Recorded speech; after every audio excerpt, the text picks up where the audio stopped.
Assalamualaikum warahmatullahi wabarakatuh. Perkenalkan, nama saya Rizky Dwi Agustina yang pada kesempatan kali ini akan membahas tentang tips mendampingi anak saat belajar daring.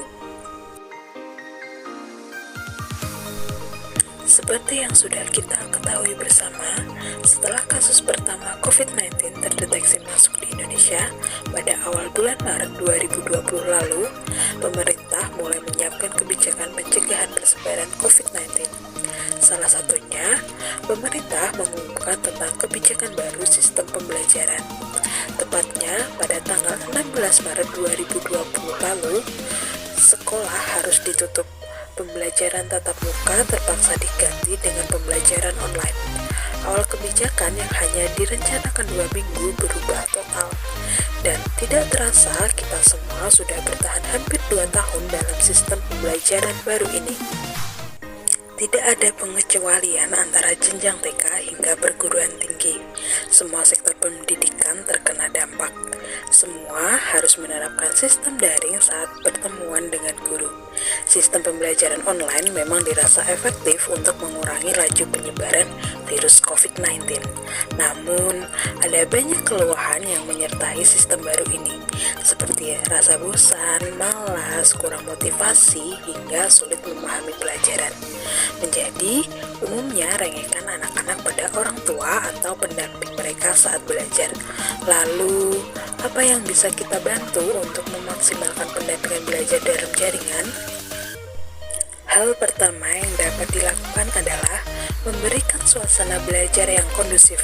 Suasana kondusif dapat dibangun dengan memberikan anak ruangan yang nyaman saat belajar, seperti menyediakan fasilitas-fasilitas yang dibutuhkan anak saat belajar, misalnya meja belajar, jaringan internet yang bagus, atau boleh saja mengizinkan anak membawa camilan saat belajar.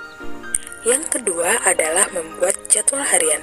Jadwal harian ini dapat dibuat sesuai dengan jadwal sekolah.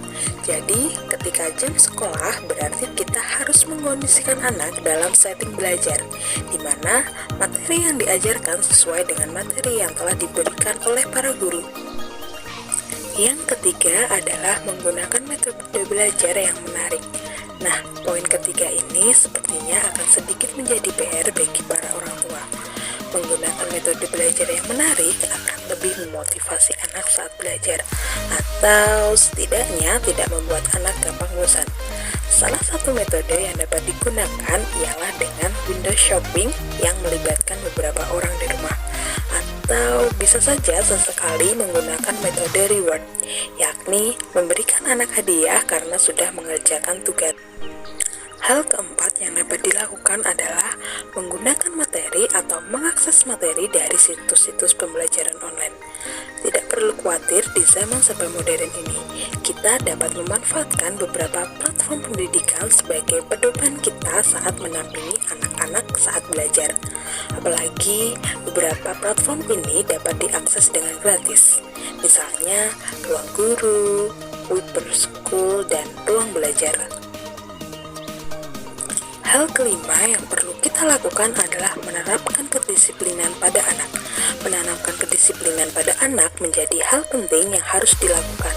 Menjadi pendamping yang tegas namun tidak otoriter. Membiasakan anak dengan jadwal yang memang sudah dibuat dan disepakati sebelumnya. Poin keenam yang dapat kita lakukan adalah menghindarkan pemicu stres pada anak. Bad mood rasanya seperti hal lumrah pada anak-anak, apalagi ketika mereka harus bangun pagi dan membuat video sana-sini. Rasanya sangat wajar membuat mood mereka sudah berantakan sejak pagi. Namun, hal ini harus diusahakan untuk dihindari. Memberikan kata-kata positif atau memberikan semangat pada anak ketika memulai hari menjadi poin penting yang dapat kita lakukan di sini. Atau ketika anak sudah merasa lelah dengan tugasnya, boleh loh kita memberikan jeda belajar dan mengizinkan anak untuk beristirahat sejenak. Semoga keenam tips tadi dapat membantu ya. Terima kasih banyak, sehat selalu.